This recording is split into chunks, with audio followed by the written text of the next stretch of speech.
হানিফ সংকেত পুরো নাম এ.কে.এম. হানিফ একজন বাংলাদেশী লেখক ও প্রযোজক। একজন বাংলাদেশী টেলিভিশন হোস্ট, লেখক, প্রযোজক এবং একজন সমাজ সংস্কারক। তিনি টেলিভিশন অনুষ্ঠান ইত্যাদির স্রষ্টা এবং উপস্থাপক হিসাবে সর্বাধিক পরিচিত। তিনি দেশের সেরা বিনোদনকারী ব্যক্তি। আপনি যদি এই চ্যানেলে নতুন দর্শক হয়ে থাকেন তাহলে সাবস্ক্রাইব করে দেখতে থাকুন আজকের পর্বটি। হানিফ সংকেত প্রারম্ভিক জীবন। হানিফ সংকেত 1958 সালের 23 অক্টোবর বাংলাদেশের বরিশাল জেলায় এক মুসলিম পরিবারে জন্মগ্রহণ করেন। হানিফ সংকেতের বাবা আব্দুল হাকিম হাওলাদার পুলিশ বিভাগের একজন কর্মকর্তা ছিলেন। কর্মজীবনের অধিকাংশ সময় আব্দুল হাকিম ঢাকা, কুমিল্লা, চট্টগ্রাম ও ফেনীতে ছিলেন। আব্দুল হাকিমের 3 ছেলে 3 মেয়ে। বড় ছেলে হারুন অর রশিদ একজন চার্টার্ড অ্যাকাউন্ট্যান্ট ও লেখক। মেয়ের ছেলে হাবিবুর রহমান দেশের সুনামখ্যাত লিফট কোম্পানি মান বাংলাদেশের প্রতিষ্ঠাতা। 46 বছর বয়সে হৃদরোগে আক্রান্ত হয়ে মারা যান। ছোট ছেলে দেশের বিশিষ্ট গণমাধ্যম ব্যক্তিত্ব হানিফ সংকেত। 3 মেয়ের মধ্যে একজন হানিফ সংকেতের বড়, বাকিরা ছোট। হানিফ সংকেতের স্ত্রীর নাম সঞ্জিদা হানিফ। তাদের এক ছেলে ও এক মেয়ে সন্তান রয়েছে। ইলেকট্রিক্যাল ইঞ্জিনিয়ারিং বিষয়ে তিনি বাংলাদেশ সুইডেন পলিটেকনিক এ পড়ালেখা করেছেন। প্রকৌশল শাস্ত্রে লেখাপড়া শেষ করে বাংলাদেশ মহাকাশ গবেষণা ও দূর অনুধাবন প্রতিষ্ঠানে যোগ দেন হানিফ সংকেত। পরে ঊর্ধ্বতন প্রকৌশলী হিসেবে স্বেচ্ছায় অবসর নেন। হানিফ সংকেতের কর্মজীবন।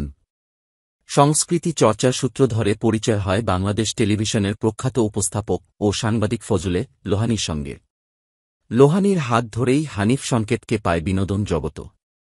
1978 থেকে 1985 সাল প্রচারিত ফজলে লোহানীর যদি কিছু মনে না করেন জনপ্রিয় ম্যাগাজিন অনুষ্ঠানের মাধ্যমে খ্যাতি অর্জন করেন হানিফ সংকেত। ফজলে লোহানীর জীবদ্দশায় কর্তৃপক্ষ তাকে একক অনুষ্ঠান করতে অনুরোধ করলেও সায় দেননি হানিফ সংকেত। 1985 সালে হৃদরোগে আক্রান্ত হয়ে আকস্মিকভাবে মারা যান ফজলে লোহানী। এরপর বন্ধ হয়ে যায় যদি কিছু মনে না করেন অনুষ্ঠান। এরপর হানিফ সংকেত ঝলক ও কথার কথা নামে 2টি অনুষ্ঠান করেন। পরবর্তীতে 1989 সালে হানিফ সংকেতের রচনা, উপস্থাপনা ও পরিচালনায় নির্মাণ হয় ম্যাগাজিন অনুষ্ঠান ইত্যাদি। বাংলাদেশ টেলিভিশনে সম্প্রচারের শুরু থেকে সমাজের নানা দিক, অসঙ্গতি তুলে ধরার মাধ্যমে জনপ্রিয়তা পায় ইত্যাদি। একজন সচেতন নাগরিক হিসেবে হানিফ সবসময় নাগরিক দায়িত্বে অনুপ্রাণিত হয়ে কাজ করেছেন। তিনি অর্থের জন্য কাজ করেন না, তাই একটি মোবাইল কোম্পানির প্রস্তাব প্রত্যাখ্যান করেছিলেন, যা তাকে এই কোম্পানির মডেল হওয়ার প্রস্তাব করেছিল। দেশের প্রথম সেরা টেলিভিশন অনুষ্ঠান যদি কিছু মনে না করেন এর মাধ্যমে মিডিয়া জগতে হানিফ সংকেতের অভিষেক হয়। পরবর্তীতে হানিফ সংকেত তার নিজস্ব টেলিভিশন অনুষ্ঠান ইত্যাদিতে মনোনিবেশ করেন এবং বাংলাদেশে অনুষ্ঠানটি চালু করেন, যা শুরু থেকেই জনসাধারণের মনোযোগ আকর্ষণ করতে সক্ষম ছিল। ধীরে ধীরে অনুষ্ঠানটি হয়ে ওঠে দেশের সবচেয়ে জনপ্রিয় টিভি শো। বিবিসি সহ সমস্ত জরিপ দেখায় যে ইত্যাদি বাংলাদেশের সবচেয়ে জনপ্রিয় টেলিভিশন অনুষ্ঠান। দেশের 75% টেলিভিশন দর্শক অনুষ্ঠানটি উপভোগ করে। হানিফ সর্বদা সমাজের দ্বন্দ্বের বিরুদ্ধে তার আওয়াজ তুলে ধরেছেন সবচেয়ে বেশি দেখা ম্যাগাজিন অনুষ্ঠান ইত্যাদির মাধ্যমে। দুর্নীতি, রাস্তার দুর্ঘটনা, বৃক্ষরোপণ এবং পড়ার অভ্যাসের মতো কিছু সামাজিক সমস্যা সম্পর্কে জনগণের সচেতনতা বাড়াতে ইত্যাদি ফোকাস করে। বাংলাদেশের ঐতিহাসিক স্থানগুলোতে অনুষ্ঠানটি শুটিং করে তিনি ইত্যাদিতে নতুন মাত্রা যোগ করেন। ইত্যাদির মাধ্যমে বহু গুণী মানুষের দেখা মিলেছে, যাদের অনেকেই রাষ্ট্রীয় সম্মান পেয়েছেন।